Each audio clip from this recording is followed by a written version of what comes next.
Imagine just being able to think about an object and then having it appear right in front of you. You're about to see something that looks like a high-tech bread box, but is actually Makerbot's 3D printer, capable of turning any digital image into a solid three-dimensional object. Pretty cool, huh?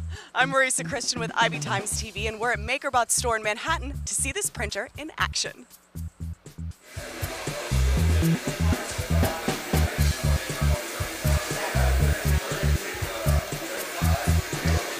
So this is a little chain that we just made on the Makerbot, and people kept coming into Makerbot and asking how strong this material was, and so we made this, and it creates the chain all in one go. Bree Pettis has led Makerbot as CEO since its beginning in 2009. He has essentially become the face of 3D printing and a leader in personal manufacturing. Bree thought to create the first Makerbot years ago, after realizing it was just too expensive to get a 3D printer of his own. So this architectural model is about as big as you can make on the Makerbot, and this took about 23 hours to make. So the cool thing about that is we made this machine for the creative explorers in the world, and so that they can unleash their creativity. And we've already seen people do amazing stuff with it. We see businesses make prototypes and be able to iterate really quickly. What used to take months to prototype can take hours. So you can that iteration process means that you can innovate faster.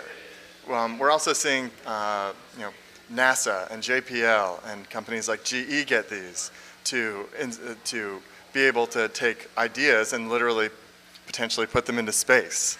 So there's it's a universal machine for making things, and that's great for people who want to, engineers, industrial designers, and architects, but then also for people who just love to make things. Makerbot recently opened its first retail store in Manhattan, selling Makerbots, filament, and pre-made items like toys, watches, and figurines. It is also a great spot for the public to see Makerbot's new Replicator 2 in action. What about maintenance? So I've been told I have the Replicator 1, the previous one, and that one required leveling and stuff, but we took off leveling on this guy, so.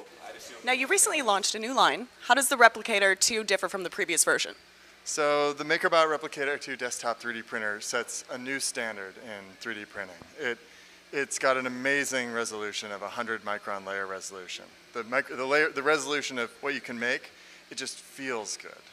You can get just ready to use models straight off it. It's also got a massive build volume of 410 cubic inches, which just means there's lots of room for you to turn your imagination into real things. We are standing in Makerbot's first ever retail store. What does the store have to offer, and what made you think to open this place up? Well, this is our fourth machine. This is the fourth generation Makerbot, and we've reached a place where it's just super awesome. People can just get it, put it on their desktop, and use it. And it's the stuff of science fiction, so we realized people had to see it, touch it, and see it in action to believe it. And it's one of the few things that I feel like we've been able to deliver on. We don't have jetpacks, but you can have a machine. Not yet. Not yet. Well, maybe you can make one with a Makerbot, but if you can't have a jetpack, you can have a machine on your desk that can make you anything, a replicator.